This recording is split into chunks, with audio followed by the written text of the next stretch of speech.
ಏನೇನಾತಪ್ಪ ಈಗ ಇಲ್ಲಿ ಮಟ ಬಂತೀಗ? ನೋಡಪ್ಪ, ಈಗ ಅದನ್ನ ಲೆಕ್ಕ ಮಾಡಾಕತ್ತಾನಿ. ಈಗ ಜವಳಿಗೆ ಒಂದು 1.5 ಲಕ್ಷ ರೂಪಾಯಿ ಬೇಕಾಕತಿ. ಆಮೇಲೆ ಈಗ ಪೆಂಡಲ್ ಹಾಕ್ಸಾಕ ಅಡಿಗೆ ಅವ್ರಿಗೆ, ಇದಕ್ಕೆ ಮತ್ತು ಸಣ್ಣ ಪುಟ್ಟ ಖರ್ಚು ಅಂತಂದ್ರೆ ಎಲ್ಲಕ್ಕೂ ಎಷ್ಟು ಬೇಕಂತ ಅದನ್ನ ಲೆಕ್ಕ ಬರೆಯಾಕತ್ತನಪ್ಪ. ಅಲ್ಲ, ಮದುವೆ ಇನ್ನೂ ಒಂದು ತಿಂಗಳೈತಿ, ಆಗ್ಲಿ ಈಗ ಲೆಕ್ಕ ಮಾಡಕತ್ತೇನಪ್ಪ ಎಲ್ಲಾನು? ಹ್ಞೂ ಬೇ, ಮತ್ತೆಲ್ಲ ಲೆಕ್ಕ ಮಾಡ್ಬೇಕು. ಆಮೇಲೆ ಒಂದಿಷ್ಟು ರೊಕ್ಕ ಬರು ಅದಾವು, ಏನೇನು ಮಾಡ್ಬೇಕು ತಿಳಿದಂಗಾಗೈತಿ. ಅಷ್ಟು ರೊಕ್ಕ ಬಂದಾವು. ಈಗ ಜವಳಿಗೆ ಬಂಗಾರಕ್ಕೆ ಎಲ್ಲದಕ್ಕೂ ಕೊಡಾಕಂದ್ರೆ ಏನು ಮಾಡ್ಬೇಕು ಅಂತ ನಾ ವಿಚಾರ ಮಾಡತ್ತೇನೆ. ಅದ ಎಷ್ಟೆಷ್ಟು ಆಕತಿ ಅಂತ ಬರೆಯಾಕತ್ತಿದ್ದೆ. ನಂಗೆ ಬಂಗಾರ ಬೇಕು ನೋಡಪ್ಪ. ಏನ ನನಗೊಂದು ತಲೆ ಬಂಗಾರ ತೊಗೊಂಬರ್ರಿ ಮತ್ತೆ ನೀವು. ಮತ್ತೆ ನೋಡೋಣ ತಗೋರ್ಬಿ. ನಿಮ್ಮ ಮಕ್ಳು ಮದ್ವೆ ಆಗದು, ನಿನ್ನ ಮಗಳು ಮದ್ವೆ ಮಾಡೋ ಮುಂದೆ ಅವಾಗ ತರ್ತೇವೆ ಅಂತ ತಗೋ. ಈಗ ನೋಡ್ತಿ ನೀನ ಎಷ್ಟು ಖರ್ಚು ಅದಾವು, ಏನು ಮಾಡ್ಬೇಕು ನಮಗೂ ತಿಳಿದಂಗಾಗೈತಿ. ಮತ್ತು ನೀನು ಈಗ ಹಿಂಗೆ ಕಾಡಾಕತ್ರಿ ಏನು ಮಾಡ್ಬೇಕವ ನಾವು? ಅಲ್ಪ, ನಿಮ್ಮ ಹೆಣ್ಣು ಮಕ್ಳಿಗೆ ಕೊಡಾಕಂದ್ರೆ ನಿಮ್ಗೆ ಇರುದಿಲ್ಲ ನೋಡು. ಅಲ್ಲ, ಅಕ್ಕಂಗ್ಯಾರ ಹಿಂಗ ನೋಡ್ಕೊಳ್ಳೋದು ನೀನು. ಆಕಿ ಕೇಳಿದ್ದೊಂದು ತಲೆ ಬಂಗಾರ ತಂದು ಕೊಡಕ್ಕೆ ಆಗೋದಿಲ್ಲನ? ಇದ ಖರ್ಚು ಆಕತಿ. ಆಕಿ ಕೇಳಕತ್ತಾಳ, ತಂದು ಕೊಟ್ಟು ಬಿಡು. ಹೇ, ಏನದ ನೀನು ತಿಳಿದಿಲ್ಲ ನಿನಗೆ? ಅಲ್ಲ, ಎಷ್ಟು ಒದ್ದಾಡಕತ್ತ ನಾವ ಅದನ್ನೆಲ್ಲ ರೊಕ್ಕ ಹೊಂದ್ಸಾಕ. ನೀನು ಹಂಗ ಮಾತಾಡ್ತೀಯಲ್ಲ, ಸ್ವಲ್ಪ ತಿಳ್ಕೊಬೇಕು ಒಟ್ಟು. ನೋಡ್ಬೇವ, ಅಪ್ಪ ಹೆಂಗೆ ಹೇಳ್ತಾನ. ಅಣ್ಣನಕ್ಕಿಂತ ಮುಂಚೆಕ ಅಪ್ಪಗ ಏನು ಕೊಡು ಮನಸ್ಸಿಲ್ವೇ. ಮಗಳಂದ್ರ ನಮ್ಮ ಅಪ್ಪಗನ ಕಾಳಜಿನೇ ಇಲ್ಲ ಏಟು. ಹಂಗಲ್ವಾ ಅದು? ಈಗ ಮದುವೆ ಐತಿ ನಿಮ್ಮ ತಮ್ಮಂದು, ನೀವು ಒಟ್ಟು ತಿಳ್ಕೊರವ್ವ. ಹಂಗೆ ಮಾಡಬಾರ್ದು. ಅವೇನು ಕೊಡೋದಿಲ್ಲ ಅನ್ನಕತ್ತಾನ, ಕೊಡ್ತೇನೆ ಅಂದಾನಲ್ಲ. ಯಾಕೆ ಗಡಬಡ ಮಾಡಕತ್ತಿದಿ? ಸುಮ್ಮನಿರು.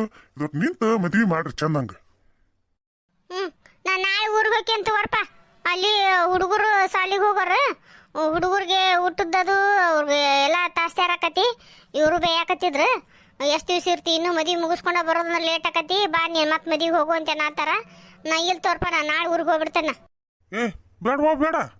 ಅಲ್ಲ, ಈಗ ಸದ್ಯದಾಗನ ಮದುವೆ ಇಟ್ಕೊಂಡು ಬಂದಿನ ತಿಂಗಳದಾಗನ ಈಗ ಯಾಕದು ಊರಿಗೆ ಹೋಗೋದು? ಬೇಡ ಬಿಡು, ಹುಡುಗರ್ನೆಲ್ಲ ಹೋಗಿ ಕರ್ಕೊಂಬರ್ತೇನೆ ನಾನು. ಮಾವರಿಗೆ ಬಾ ಅಂತ ಹೇಳ್ತಾನೆ. ಅಲ್ಲಿ ಮನೆಯವ್ರಿಗೆ ಎಲ್ಲರಿಗೂ ಹೇಳಿ ಮತ್ತು ಲಗ್ನ ಪತ್ರನ ಕೊಟ್ಟು ಬರ್ಬೇಕಲ್ಲ. ಹೋಗಿ ಹೇಳಿ ಲಗ್ನ ಪತ್ರ ಕೊಟ್ಟು ಮತ್ತು ಹುಡುಗರ್ನ ಬರೋ ಮುಂದೆ ಹಂಗೆ ನಾ ಕರ್ಕೊಂಬರ್ತೇನೆ ಬಿಡು. ನೀವು ಹುಡುಗರ ಬಗ್ಗೆ ಯಾಕೆ ಚಿಂತೆ ಮಾಡಕತ್ತಿ?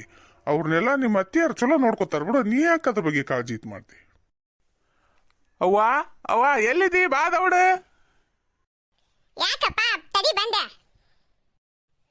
ಏನಲ್ಲ ಇದು ಸ್ವೀಟ್ ಬಾಕ್ಸ್? ಯಾಕ ನಿಮ್ಮ ಮಗಷ್ಟ ತಂದೇನ ನಮಗ? ಅಯ್ಯ, ಅವನ್ ಮಗ ಅವ, ನಾವೆಲ್ಲ ಕಾಣೋದಿಲ್ಲ ಅವಾಗ. ಏನ್ಪಾ ಅವನ್ ಮಗನ? ಏನ್ ನಿಮ್ಮ ಅವ್ವನ್ ಎಷ್ಟು ಖುಷಿಲಿಂದ ಕರೆಯಾಕತ್ತೀಯಲ್ಲ? ಏನು ಹೇಳ, ಇಲ್ಲೇ ಕುಂತೇವಲ್ಲ ನಾವು. ನಿಮ್ಮ ಅವ್ವನ್ ಮುಂದೆ ಹೇಳ್ಬೇಕನ? ಹೇಳ್ತಾನೆ ತಡಿಪಾ, ಅವ್ವ ಬರಲಿ. ಹೇಳ್ಪ, ಯಾಕಷ್ಟು ಕರೆಯಾಕತ್ತಿದ್ದಿ? ಅವ್ವ ನನಗೆ ಕೆಲಸ ಸಿಕ್ತವ, ಅದಕ್ಕೆ ನಿನ್ಗೆ ದೌಡ್ ಬಾ ಅಂತ ಕರೆದಿದ್ದು ನಾನು. ಹೌದಾಯಪ್ಪ, ಭಾಳ ಚಲೋ ಆತ್ ನೋಡಪ್ಪ, ಭಾಳ ಖುಷಿ ಆಯ್ತು ನನಗೆ. ಅವ್ವ ತಗೋವ್ವ ಸ್ವೀಟ್. ಮದ್ದ ಅಲ್ಲೇ ನಿಮ್ಮಪ್ಪ ಕೊಡು, ನಿಮ್ಮ ಅಜ್ಜ ಕೊಡು, ನಿಮ್ಮ ಅಮ್ಮ ಕೊಡು, ನಿಮ್ಮ ಅತ್ತಿ ಕೊಡು, ಎಲ್ಲರಿಗೂ ಕೊಡಪ್ಪ. ಅಪ್ಪ ನನ್ ಕೆಲಸ ಸಿಕ್ತಪ್ಪ, ತಗೋಪ್ಪ ಸ್ವೀಟ್. ಹಾಂ ದೊಡ್ಡ ಕಿಸಾಮತಿ ಮಾಡಿ ತಗೋ. ಯಾಕಪ್ಪ ಹಂಗ್ಯಾಕಂತೀರಿ? ಏನು ಯಾರು ಮಾಡ್ಲಂತ ಅದು ಮಾಡಿಬಿಟ್ಟಿ ನೋಡು. ಇರ್ಲಿ ಶಿವಾನಂದ, ಹಂಗೆಲ್ಲ ಮಾತಾಡಬಾರ್ದು. ಹುಡುಗೊಂದು ಏನೋ ಒಂದು ದಾರಿಗೆ ಹತ್ಯಾನ ಅಂತಂದ್ರ ಖುಷಿ ಪಡ್ಬೇಕು. ಸ್ವೀಟ್ ತಗೊಂಬಂದಾನ, ಕೊಡು ಎಲ್ಲಾರ್ಗಿ ಸ್ವೀಟ್ ಕೊಡು. ಇಪ್ಪ ತಗೋವಾ, ಎಲ್ಲಾರ್ಗಿ ಸ್ವೀಟ್ ಕೊಡು. ಇದನ್ನ ನೀ ತಗೋವಾ. ತಗೋಯಪ್ಪ, ಹಿಡಿ, ನೀ ತಿನ್ನು ಮೊದ್ಲು ಸ್ವೀಟ್. ಇಪ್ಪ ಅವ್ವ ನಂಗೆ ಸಾಕವ್ವ, ನಾ ತಿಂದನ್ ಸ್ವೀಟ್ ಎಲ್ಲಾರ್ಗಿ ಕೊಡವ್ವ, ನಾನು ಹೋಗ್ತೀನಿ.